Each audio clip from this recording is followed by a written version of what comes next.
સ્વરાજની ચૂંટણીઓ આવી રહી છે અને મોટા ઉપાડે ભારત કોંગ્રેસના અને એની સાથે આમ આદમી પાર્ટીના નેતાઓ ગઠબંધન માટેની વાત કરી રહ્યા હતા। જો કે પ્રદેશ કક્ષાએથી કોઈ વાત સામે નહોતી આવી, પણ નેતાઓ પોતપોતાની રીતે વાતો કરી રહ્યા હતા। 66 નગરપાલિકાની ચૂંટણી છે, પણ એમાંથી હવે અત્યારે સમાચાર એવા મળી રહ્યા છે કે માત્ર એક નગરપાલિકામાં ગઠબંધન જોવા મળશે। જો કે સંદેશ ન્યૂઝે પહેલા જ કહ્યું હતું કે ગઠબંધન થવાની કોઈ શક્યતા અહીંયા નથી દેખાઈ રહી, પણ માત્ર એક માંગરોળમાં જેમાં 36 બેઠકો છે, 23 ઉપર આમ આદમી પાર્ટી અને 23 ઉપર કોંગ્રેસ લડશે, જ્યારે કે 13 ઉપર આમ આદમી પાર્ટી લડશે અને બંને એકબીજાની સામે નહીં ઉભા રહે।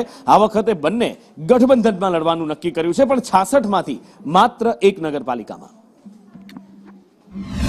ગઈ વિધાનસભામાં આમ આદમી પાર્ટી અને કોંગ્રેસ અલગ અલગ લડી, એનો ખામિયા તો બંને પક્ષને ભોગવવો પડ્યો અને ભારતીય જનતા પાર્ટી જીતી ગઈ। અહીંયા સ્થાનિક મુદ્દાઓમાં પણ ઘણી સમસ્યાઓ છે, જેને લઈને લોકોના હિત માટે થઈને આમ આદમી પાર્ટી અને કોંગ્રેસ આજે એક મંચ પર આવી છે।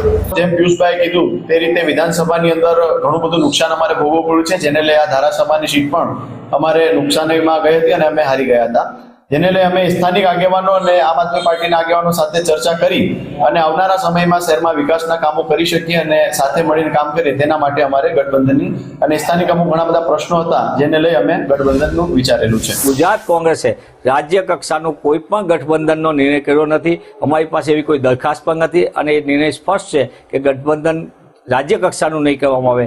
જ્યાં સ્થાનિક કક્ષાએ જો કોઈ એવી દરખાસ્ત આવશે અને સ્થાનિક નેતૃત્વને એવું લાગશે તો એ અંગેનો નિર્ણય સ્થાનિક કક્ષાએ કરવામાં આવશે, પણ જ્યાં લગી ગઠબંધનનો રાજ્ય કક્ષાનો સવાલ છે તો એ પ્રશ્ન ઉપસ્થિત થતો નથી। જાણવા મળ્યું છે કે કોંગ્રેસ અને આમ આદમી પાર્ટી સાથે મળી અને ચૂંટણી લડશે અને એ લોકો એમની રીતે ભાગ પણ પાડશે કે કેટલી બેઠકો કોને આપીએ।